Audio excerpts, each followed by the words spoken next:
ముందుగా అందరికీ విజయదశమి శుభాకాంక్షలు.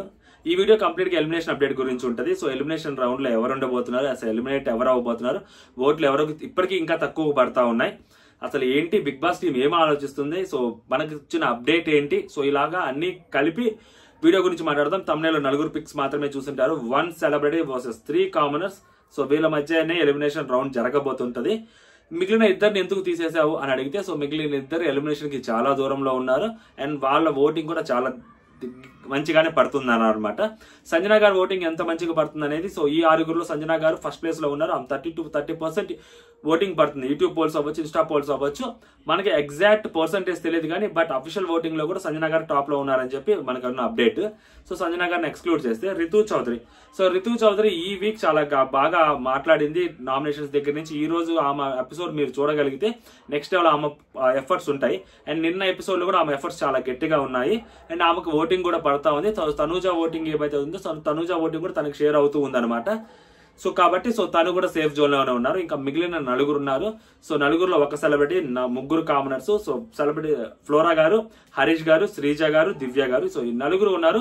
ఈ 4గురిలో ఎలిమినేషన్ కి చాలా దగ్గరగా ఉన్న పర్టికులర్ పర్సన్స్ ఎవరు అంటే, సో ఫస్ట్ ఒకళ్ళ గురించి మాట్లాడుకుందాం, ఫ్లోరా గారి గురించి మాట్లాడుకుందాం. సో ఫ్లోరా గారి గురించి మాట్లాడుకుంటే, సో ఆమె 2-3 వీక్స్ నుంచి ఆమె ఉంటున్నారు హౌస్ లో, చిన్న వాటిలో పార్టిసిపేషన్ జరుగుతూ ఉంది. ఎస్పెషల్లీ 3rd వీక్ లో ఆమె ఇమ్యూనిటీ దాంట్లో టాస్క్ గెలిచి అప్పుడు ఆమె హైలైట్ అయ్యారనమాట. సో నిన్న నామినేషన్స్ ద్వారా, తర్వాత నిన్న టాస్క్ ద్వారా, ఈ రోజు మళ్ళీ టాస్క్ ద్వారా సో ఆమె కొంచెం ఎలివేట్ అవుతున్నారు, ఆమె కొంచెం యాక్టివ్ మోడ్ లోకి వస్తున్నారు. సో ఫ్లోరా గారు టాస్క్ పర్లేదు బాగానే ఆడుతున్నారు టాస్క్లు అని ఒకటి ఉందనమాట. బట్ ఆమెలో ఉన్న మైనస్ ఏంటంటే, మేజర్ మైనస్ ఏంటంటే, సో తను తెలుగు మాట్లాడలేకపోవటం, తెలుగు గట్టిగా తెలుగులో ప్రాపర్ గా ఒక 4 సెంటెన్స్లు మాట్లాడలేకపోవడం. ఈ నామినేషన్స్ లో అప్పుడు కూడా ఆమె మాట్లాడుతుంటే కింద సబ్ టైటిల్స్ వేయటము. సో ఇవి ఆమెకున్న biggest drawbacks. And first 2 weeks లో ఆమె సస్టైన్ అవడానికి వన్ ఆఫ్ ద రీజన్ ఏంటంటే, ఎస్పెషల్లీ 2nd వీక్ అవ్వచ్చు, 3rd వీక్ అవ్వచ్చు, పెద్ద సెలబ్రిటీస్ ఎవరైతే vote bank highest vote bank ఉన్న తనూజ, ఇమాన్యుయల్ ఇలాంటి వాళ్ళు వీళ్ళిద్దరు నామినేషన్స్ లో లేకపోవటం, సంజన గారు కూడా నామినేషన్స్ లో లేకపోవటం అండ్ నెక్స్ట్ కామనర్స్ నుంచి ఒకళ్ళు బయటకు వెళ్ళిపోవాలని చెప్పడం. సో వీళ్ళ ఓట్ బ్యాంక్ అంతా కంప్లీట్ గా ఫ్లోరా గారికి వేయటం. సో దీంతో ఫ్లోరా గారు సేవ్ అయ్యారు. సో అండ్ కామనర్స్ మీద తీవ్ర వ్యతిరేకత రావడం. ఫస్ట్ ఆఫ్ ఆల్ మనీష్ మీద 2nd వీక్ లో కానీ, 3rd వీక్ లో ప్రియా మీద కానీ, సో వీళ్ళ మీద కంప్లీట్ గా వీళ్ళ మీద మామూలు కాదు బీభత్సమైన నెగిటివిటీ వచ్చేసరికి సో ఫ్లోరా గారు సేవ్ అయ్యారు. అండ్ లేకుంటే ఫ్లోరా గారు ఆ తెలుగు లాంగ్వేజ్ సో ఇది కొంచెం కష్టంగా ఉంటుంది కాబట్టి సో ఫ్లోరా గారికి ఓటింగ్ పడుతుంది అంటే ఓటింగ్ పడుతుంది, ఓకేనా. సో ఫ్లోరా గారిని కాసేపు పక్కన పెడితే నెక్స్ట్ ఇంకొక 2-3 ఉన్నారు. సో ఆ 3లో మనం ఫస్ట్ శ్రీజ గురించి మాట్లాడుకుంటే, శ్రీజ అనే పర్సన్ కి బయట నెగిటివిటీ చాలా ఉంది. అండ్ ఫస్ట్ 2 వీక్స్ లో నాగ్ సార్ అవ్వచ్చు, హోస్ట్ అక్కడ ఆడియన్స్ అవ్వచ్చు, వీళ్ళిద్దరు పేర్లు చెప్తేనే, నాగ్ సార్ వీళ్ళ గురించి మాట్లాడితేనే, ఎస్పెషల్లీ 3rd వీక్ లో అయినా కానీ సో వీళ్ళ గురించి మాట్లాడితేనే సో ఆడియన్స్ అక్కడ ఎంజాయ్ చేయటము, నాగ్ సార్ వీళ్ళ కౌంటర్లు వేస్తుంటే వాళ్ళు ఎంజాయ్ చేయటము. అండ్ బయట మనం చూసిన దాన్ని బట్టి కూడా వీళ్ళు టూ మచ్ గా మాట్లాడటము, అన్నెసరీగా గొడవలు పెట్టుకోవటము ఇలా జరుగుతూ ఉంది. ఎందుకంటే టాస్కులు లేకపోవటము, టాస్కులు పెట్టకపోయేసరికి వీళ్ళ క్యాపబిలిటీస్ ఏంటనేది తెలియకపోవటం, జస్ట్ బిహేవియర్ పరంగా చెక్ చేసుకుంటే 3 వారాల్లో వీళ్ళ అప్ టు ద మార్క్ లేకపోవటము. అంటే అగ్ని పరీక్షలో ఏవైతే చూసి వీళ్ళని సెలెక్ట్ చేసుకున్నారో సో దానికి తగ్గట్టు వీళ్ళు బిహేవియర్ లేదు అని చెప్పి జనాలు, మోస్ట్ ఆఫ్ ద మెజారిటీ జనాలు డిసైడ్ అవటము. సో అలాగా దాంట్లో భాగంగా శ్రీజ వరుసగా 3 వారాల నామినేషన్స్ లోకి రాకపోవటము, మొదటిసారి నామినేషన్స్ లోకి రావటము, అందులో ఎక్కువ నెగిటివిటీ తోటి ఆ అమ్మాయి ఫస్ట్ టైం నామినేషన్స్ లోకి రావటము అనేది ఆ అమ్మాయికి ఉన్న బిగ్గెస్ట్ డిసడ్వాంటేజ్. సో ఆ అమ్మాయికి ఉన్న అడ్వాంటేజ్ ఏంటంటే, ఆ అమ్మాయి టాస్క్లు ఆడగలుగుతుంది, ఆ అమ్మాయి గట్టిగా మాట్లాడగలుగుతుంది, సో ఆ అమ్మాయి గొడవలు పెట్టుకోగలుగుతుంది. అండ్ నెక్స్ట్ ఆ అమ్మాయి ఏదైనా ఒక ఇష్యూ జరిగినప్పుడు, ఒక తప్పు జరిగినప్పుడు అమ్మాయి స్టాండ్ తీసుకుంటా ఉంటుంది. ఇంకొక అమ్మాయిలో ఉన్న ఇంకొక డిసడ్వాంటేజ్ ఏంటంటే, ఆ అమ్మాయి వాయిస్ లో కొంచెం ఇరిటేటివ్ గా ఉంటది అని చెప్పి హౌస్ లో వాళ్ళు అనుకుంటారు అండ్ హోస్ట్ అంటున్నారు, ఆడియన్స్ అభిప్రాయం కూడా అదే. బట్ ఆ అమ్మాయి హౌస్ లో గేమ్స్ ఆడుతుందా అంటే ఖచ్చితంగా ఆడుతుంది. సో నిన్న టాస్క్ అవ్వచ్చు చాలా గట్టిగా ఆడింది అమ్మాయి. ఇప్పుడు ఈ రోజు కూడా వాళ్ళు మీరు ప్రోమోలో చూస్తుంటే, ఆ లైవ్ లో కూడా చూస్తుండొచ్చు ఇప్పటికి, సో ఆమెకి సపోర్ట్ చేస్తున్నారు తనూజ వాళ్ళ టీమ్ కి. సో ఆమె గట్టిగానే గేమ్ ఆడగలుగుతుంది అమ్మాయి.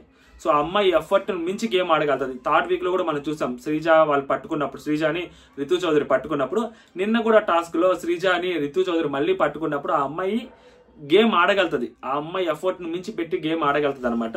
సో కాకపోతే ఏంటంటే బయట ఉన్న నెగిటివిటీ అమ్మాయి మీద ఎక్కువైపోవటము అండ్ ఆపరేషన్ శ్రీజ అనేది ఒకటి స్టార్ట్ చేయటము, ఆ అమ్మాయిని ఎట్లయినా బయటికి పంపించేయాలని చెప్పి ఫ్లోరా గారికి ఓట్లు వేయాలని చెప్పి కొంతమంది ట్రై చేయడము ఎలా ఉంటుందంటే, ఇంకొకసారి జాగ్రత్త చెప్తాను వినండి.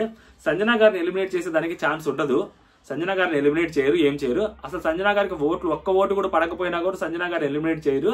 సో కాబట్టి మనం సంజన గారి ఓట్ బ్యాంక్ కూడా తీసుకెళ్లి మనం ఫ్లోరాగా ఇద్దాం అని కూడా జనాలు చాలా మంది మాట్లాడుకుంటుంటారు. అతి తెలివితేటలు ఉపయోగించే వాళ్ళు కూడా చాలా మంది అంటారు. అర్థమవుతుందా? సో అప్పుడు శ్రీజ కంటే ఎక్కువ ఓట్లు ఈమెకి పడతాయని. ఇప్పుడు అలా ఆలోచిస్తే బిగ్ బాస్ టీము ఒక్క ఓటు పడకపోయినా కానీ సంజన గారిని ఉంచుకోవాలన్నట్టు ఆలోచించినప్పుడు ఫ్లోరా గారి కంటే శ్రీజ బెటర్, శ్రీజ ఉంచుకుందామని ఎందుకు అనుకోరు బిగ్ బాస్ టీము? సో ఇలా ఆలోచించే వాళ్ళు ఎవరైనా ఉంటే కొంచెం అది ఇంకా వాళ్ళ విఘ్నతకే వదిలేస్తున్నా నేను. కాకపోతే ఇక్కడ ఏంటంటే నెక్స్ట్ దివ్య గారి గురించి మాట్లాడుకుందాం. సో దివ్య గారు వచ్చేసరికి ఆమె మూడు వారాల తర్వాత లోపలికి వచ్చారు, గేమ్ అంతా చూసి వచ్చారు. సో కామనర్స్ మీద వ్యతిరేకతను ఆమె గమనించారు, తెలుసుకున్నారు, ఎక్కువ మాట్లాడుతున్నారు కాబట్టి వీళ్ళ మీద జనాల్లో ఒక ఇరిటేషన్ వస్తుంది. సో మనం కొంచెం తక్కువ మాట్లాడదాం, కొంచెం నార్మల్గా మాట్లాడదాం, కొంచెం బిహేవ్ చేద్దాం అన్నట్టు ఆమె ట్రై చేస్తున్నారు. సో ఏంటి అది ఎన్ని వారాలు ట్రై చేయగలుగుతారు అనేది మనకు తెలియదు. కానీ సో మేబీ ఒక 2-3 వీక్స్ ఆమె కూడా ఆమె ఒరిజినాలిటీని హైడ్ చేసుకొని గేమ్ ఆడుతున్నారా అనేది కొంచెం అనిపిస్తా ఉంది. ఎందుకంటే ఆమెకు ఓటింగ్ లేదు, ఆ విషయం ఆమెకు కూడా తెలుసు. ఓకే, ఎందుకంటే ఓటింగ్ ఉంటే లోపలికి వచ్చేసేవారు కదా ఫస్ట్ లోనే. సో ఓటింగ్ లేరు and all of the sudden వచ్చి రాగానే ఆమె నామినేషన్స్ లో పెట్టారు.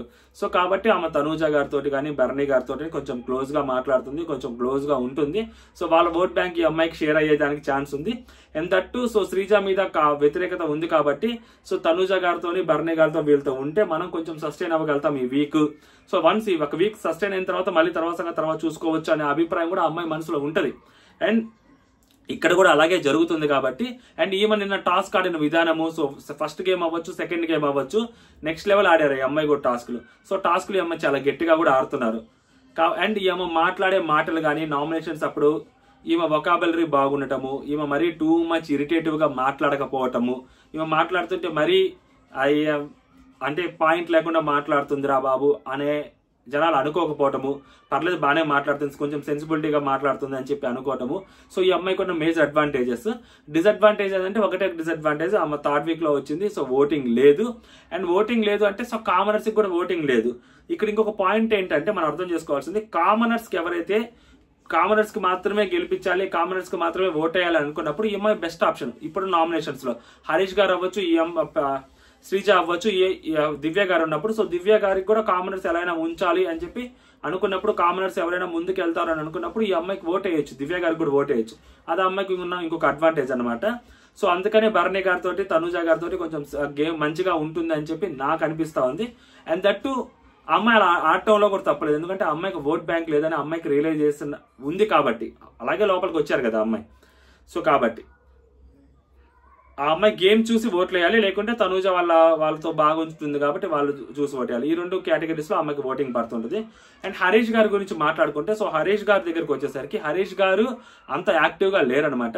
సో ఈ రోజు టాస్క్ లో కూడా ఆయన కాల్ బాగాలేదు, సో ఆయన గేమ్ ఆడలేకపోతే ఆమె బదులు శ్రీజ వచ్చి తనూజ టీంలో గేమ్ ఆడతారనమాట. అండ్ దట్టు నామినేషన్స్ తర్వాత కంప్లీట్లీ డౌన్ అయిపోవటము, ఎక్కువ ఎవరితోనూ మాట్లాడకపోవటము, ఏం చేయలేకపోవటము, ఏదో ఒక నామినేషన్ పాయింట్ లో ఒక పర్టికులర్ పర్సన్ డబల్ షేడ్ చూపించాడు అని ఒక మాట అంటే అది ఆయన పర్టికులర్ గా మనసుకు తీసేసుకొని సైలెంట్ అయిపోవటము, ఆయన కోసం ఆయన అక్కడే కూర్చొని మాట్లాడుకోవటం కెమెరాస్ తోటి. ఆ కెమెరా ఫుటేజ్ బిగ్ బాస్ నిజంగా ఆయన ఉంచాలి హౌస్ లో అనుకుంటే ఖచ్చితంగా అది ఫుటేజ్ చేసేవాళ్ళు, జనాలకి ఆయన బాధ చూపించేవాళ్ళు. సో ఆయన ఖచ్చితంగా ఆయన ఎంత మంచిగా మాట్లాడుతున్నారు, ఆయన అండర్స్టాండింగ్ లెవెల్స్ ఎలా ఉన్నాయి, ఆయన హౌస్ లో ఎలా అందరి గురించి ఎలా అర్థం చేసుకున్నాడు అనేది ఖచ్చితంగా మనకు క్లియర్ కట్ గా కొంచెం కాకపోతే కొంచెమైనా వేసేవాళ్ళు. ఆల్మోస్ట్ 1 hour ఆయన కెమెరాస్ తో మాట్లాడితే కనీసం 1 minute కూడా అది వేయకపోవడం అనేది, సో ఆయన గురించి జనాలకి అర్థం చేసుకోలేకపోతే చాలేమో. అంటే ఆయన ఏదైతే ఉన్నాడో అలాగే ఉంటే పర్లేదు, అట్లీస్ట్ ఆయన కెమెరాస్ తో మాట్లాడుతున్నాడు, మనుషులతో మాట్లాడకపోవట్లేదు అని పక్కన పెట్టినా ఆయన అండర్స్టాండింగ్ లెవెల్స్ కూడా జనాలు ఆలోచిస్తారు కదా. ఆయన తెలుగులోనే మాట్లాడుతున్నాడు కాబట్టి కమ్యూనికేషన్ అనేది ఈజీగా రీచ్ అవుతుంది కాబట్టి ఆడియన్స్ కి కొంచెమైనా బాగుండేదేమో అనిపించింది. అది మైనస్ అయింది దానికి. అండ్ దట్ టు కంప్లీట్ ఆయన అవుట్ ఆఫ్ ద గేమ్ ఉన్నాడు, ఆయన గేమ్ కూడా ఆడట్లేదు. సో అదొక బిగ్గెస్ట్ మైనస్ ఆయనకి. అండ్ శ్రీజకి ఇంకొక బిగ్గెస్ట్ ప్లస్ ఏంటంటే ఈ రోజు శ్రీజ వీళ్ళ కోసం ఆడటము. శ్రీజ ఖచ్చితంగా అమ్మాయికి తెలుసు మనకు అవకాశం రాలేదు, ఖచ్చితంగా మనకి ఇప్పుడు అవకాశం వచ్చింది, ఆ అవకాశాన్ని కరెక్ట్ గా మనం ఉపయోగించుకోవాలని చెప్పి శ్రీజ అనుకోవటము. సో ఇది వీళ్ళకున్న బిగ్ మైనస్లు ప్లస్లు. అండ్ హరీష్ గారికి ఉన్న బిగ్గెస్ట్ డిసడ్వాంటేజ్ ఏంటంటే ఆయనకి ఎవరు ఓట్ బ్యాంకు షేర్ అవ్వదు. ఫర్ ఎగ్జాంపుల్ ఇప్పుడు సంజన గారు ఉంటే ఇమాన్యుల్ ఓట్ బ్యాంక్ షేర్ అయ్యేది, అలాగా రితు చౌదరికి తనూజ ఓట్ బ్యాంకు కానీ, అండ్ నెక్స్ట్ మన దివ్యానికి తగ్గ కూడా తనూజ ఓట్ బ్యాంకు, భరణి గారి ఓట్ బ్యాంకు, అలాగే మన ఫ్లోరా గారికి కూడా అలాగే మ్యూచువల్ ఓట్ బ్యాంక్ షేర్ అవ్వతాయి. బట్ వేరాజ్ హరీష్ గారి దగ్గరికి వచ్చేసరికి హరీష్ గారికి ఎవరు ఓట్ బ్యాంకు షేర్ అవ్వదు. శ్రీజ దగ్గరికి వచ్చేసరికి అట్లీస్ట్ కళ్యాణ్ ఓట్ బ్యాంక్ కొంతమైనా షేర్ అవ్వచ్చేమో, కానీ హరీష్ గారి దగ్గరికి వచ్చేసరికి పాపం ఆయనకి టూ మచ్, ఆయన ఎవరు అంతగా పట్టించుకోవట్లేదు, ఆయనకు కూడా అంత పిఆర్ అక్కడ కనిపించట్లేదు. సో ఆయన బయట ఆయన ఇన్స్టాగ్రామ్స్ లో సర్కిల్స్ లో అవ్వచ్చు, యూట్యూబ్ ప్లాట్ఫామ్స్ లో అవ్వచ్చు, టూ మచ్ అగ్రెసివ్ గా ఎక్కడ ఆయన గురించి ఆ క్యాంపెయిన్ అనేది జరగట్లేదు అనమాట. సో ఆయన ఉన్న బిగ్గెస్ట్ మైనస్. సో ఇప్పుడు ఎలిమినేషన్ రౌండ్ గురించి బిగ్ బాస్ టీమ్ ఏం ఆలోచిస్తుంది అని అనుకున్నప్పుడు, so Bigg Boss team point of view ఏంటంటే ఫ్లోరా గారిని మెజారిటీ ఫ్లోరా గారిని బయటికి పంపించేయాలని చెప్పి బిగ్ బాస్ టీమ్ అనుకుంటూ ఉండొచ్చు, because of non Telugu person and that too subtitles వేయాల్సి వస్తుంది. సో ఇలాంటి రకరకాల రీజన్స్ ఉంటే రేపు పొద్దున పొయ్యి కొద్ది వాళ్ళ పేరేంటి వైల్డ్ కార్డ్స్ వస్తారు లోపలికి. సో గట్టిగా గేమ్ జరగాలి. సో అలాంటప్పుడు ఈ పర్టికులర్ పర్సన్ అవసరం లేదు అని అనుకుని ఉండొచ్చు ఫ్లోరా గారికి ఈ వీక్. లేదు అంటే ఫ్లోరా గారిని ఈ వీక్ వదిలేసి నెక్స్ట్ వీక్ వైల్డ్ కార్డ్స్ వచ్చే ముందు ఆమెనన్నా బయటికి పంపించచ్చు. ఈ రెండింటిలో ఏదో ఒకటి జరగచ్చు. లేదు ఈ వీక్ వరుసగా 2 వీక్స్ సెలబ్రిటీస్ కామనర్స్ నుంచి వెళ్ళిపోతున్నారు కాబట్టి సో ఈ వీక్ ఫ్లోరా గారిని పంపించేసి నెక్స్ట్ వీక్ ఎవరొక కామనర్ ని బయటికి పంపించేదానికి కూడా ఛాన్స్ ఉంది. కాకపోతే ఎలిమినేషన్ రౌండ్ లో బిగ్ బాస్ టీమ్ ఏమి ఆలోచిస్తుంటే ఫ్లోరా గారు ఉంటారు, హరీష్ గారు ఉంటారు. సో వీళ్ళిద్దరు ఎలిమినేషన్ రౌండ్ లో ఉంటారు. శ్రీజ ఎలిమినేషన్ రౌండ్ లో ఉండదు. శ్రీజ నాకు తెలిసి సో పక్కా చెప్తుంటే శ్రీజ ఎలిమినేషన్ రౌండ్ లో ఉండదు. ఏం చేసుకున్నా లైక్ ఆపరేషన్ అన్నీ అది అని చెప్పి కొంచెం హడావుడి జరుగుతుంది బయట. సో ఎవరి ప్రయత్నాలు వాళ్ళు చేసుకోవచ్చు. బిగ్ బాస్ టీం ఆలోచన ఎలా ఉంది, సో వాళ్ళు ఏమనుకుంటున్నారు అనేది మీకు నేను ఇక్కడ చెప్పేది ఏంటంటే, ఖచ్చితంగా నాకు తెలిసి ఫ్లోరా గారు అండ్ నెక్స్ట్ హరీష్ గారు ఇద్దరిని బాటమ్ లో పెట్టొచ్చు. ఇద్దరు హరీష్ గారిని ఎలిమినేట్ చేసేయచ్చు, ఎందుకంటే ఆయన నుంచి ఎట్ ప్రెసెంట్ ఆయన హౌస్ లో అవసరం లేదేమో, అంటే ఆయన టూ మచ్ ఇన్వాల్వ్మెంట్ కనిపించట్లేదు అని అనుకోను ఒకటి. లేదు అంటే ఫ్లోరా గారు ఎలిమినేట్ చేద్దాం, సో ఆమె నాన్ తెలుగు పర్సన్, సో ఇప్పటికే 4 వీక్స్ అయిపోతుంది కదా. సో మేబీ నాకు అనిపిస్తుంది ఏంటంటే, అది నా ఒపీనియన్ మాత్రమే, అది కాదు, ఆమె లోపలికి తీసుకొచ్చినప్పుడు మేబీ ఒక 3 వీక్స్ కి 4 వీక్స్ మిమ్మల్ని ఉంచుతారు, తర్వాత బయటకు పంపించేస్తారు. ముందే మాట్లాడుకొని బిగ్ బాస్ టీం ఏమన్నా తీసుకొచ్చుందా అనేది కూడా తెలియదు అనమాట. అండ్ అలా కాదు అని అనడానికి ఒక బలమైన రీజన్ ఏంటంటే, 3rd వీక్ లో ఆమె ఇమ్యూనిటీ వచ్చారు కాబట్టి ఆమె సేవ్ అయ్యారు. ఆర్ అదర్వైజ్ సో మేబీ ఆమె కూడా ఒక నామినేషన్స్ లోకి వెళ్ళినా కూడా సేవ్ అయ్యే వాళ్ళే అండి. సో ఇదొక రీజన్. అండ్ నెక్స్ట్ హరీష్ గారి దగ్గరికి వచ్చేసరికి ఆయన ఎలిమినేట్ చేయకుండా ఫ్లోరా గారు ఎలిమినేట్ చేయాలంటే, హరీష్ గారు పాపం ఖచ్చితంగా గొడవలు పెట్టుకునే మనిషే, కొంచెం మేబీ ఆ స్పేస్ ఇస్తే ఆయన మళ్ళీ తిరిగి ఇన్వాల్వ్ అవుతాడేమో గేమ్ లో అని అనుకుంటున్నారు.